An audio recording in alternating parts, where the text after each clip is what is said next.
Hi, I'm Alan Plevy from SmolenPlevy in Vienna, Virginia. Today we'll be talking about the topic of I've decided to get a divorce, now what do I do? The first thing you want to do when you decide you want to get a divorce is find out what your assets are, what your liabilities are, what your debts are. What is it that makes up the marriage? Do you have a home? Are your cars being paid? Are the cars paid for? Do you owe anything on your cars? You have to get a complete picture of what your marriage is like. So you want to find out what's going on. Are the bills being paid? Where the assets are deposits being made into the right account? Is there more than one account that you don't know of? Or are there any accounts that you don't know of? The next step would be to determine what's the best way to talk to the other person. Do they have a lawyer? If so, then we need to contact the lawyer. Telling the spouse that you want to get a divorce can be fraught with a whole lot of problems, and it really depends upon the factual circumstances of what's gone on and the reasons why you've decided you want to get a divorce. You can be getting a divorce because you found out they're having an affair. You could be getting a divorce because now your children have moved out of the home and you find out that in fact you don't have a marriage. You have a situation where you were raising children. So it depends on what the circumstances are and how you want to approach your spouse in deciding whether to talk to them about getting a divorce or not. Certainly before you speak to your spouse, I think you should speak to an attorney. After you decide that you want to get a divorce and you gather up your financial information, you have to speak to a professional, find out exactly what it is. What's divorce all about? I mean, you can go online and you can read books, but you need to speak to a person face to face, in front of them, eye to eye, and find out what it is that you're going to be walking yourself into. You want to find out what the judges are doing in your area in a particular circumstance. And talk to this professional, your lawyer, about whether you're going to confront your spouse with the fact that you want a divorce or you're moving out, what the consequences of that might be. Maybe divorce is really not what I thought it was all cracked up to be.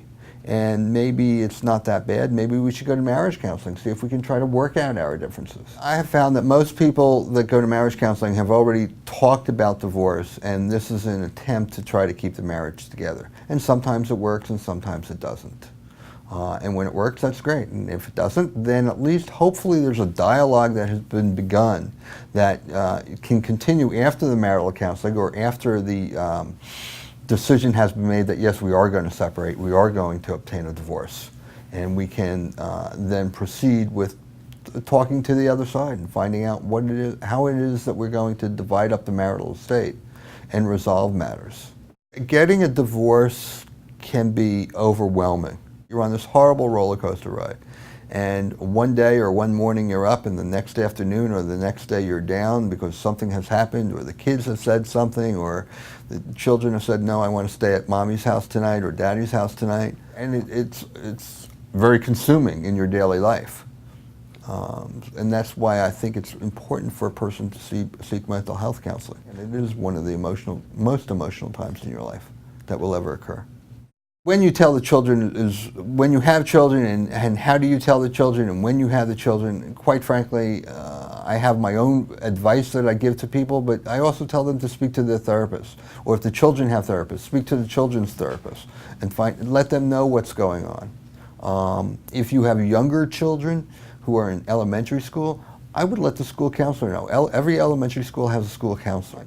More often than not, you're going to find out that the schools already have a program available for children who are already separated or going to be in separated families, where these kids get together for lunch and they share experiences and the counselor will talk to them. For the sake of the children, you really don't want to denigrate the other person. If mom's moved out or if dad's moved out or somebody's had an affair or whatnot, that's really not the children's business.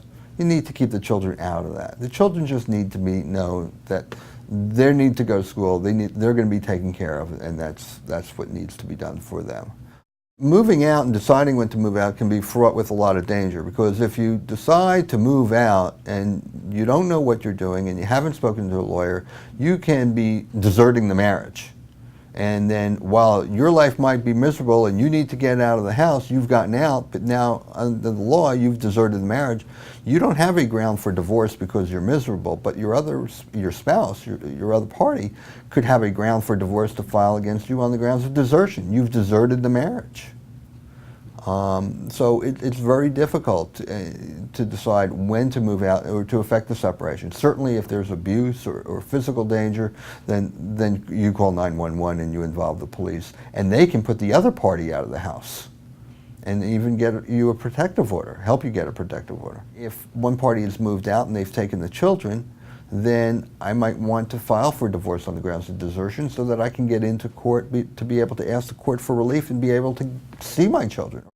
Washingtonian says I'm among the best because of my experience and because I'm respected by both the judges and the lawyers in this area. They know that I'm more than willing to settle a case so long as it's done fairly and responsibly, and if they're not willing to settle a case fairly and responsibly, then they'll sue me in court, and I'm ready to go. I enjoy court, but I'll just as soon settle a case. I'm Alan Plevy from SmolenPlevy in Vienna, Virginia. My phone number is 703-790-1900. You can reach us on our website at SmolenPlevy.com. Thank you.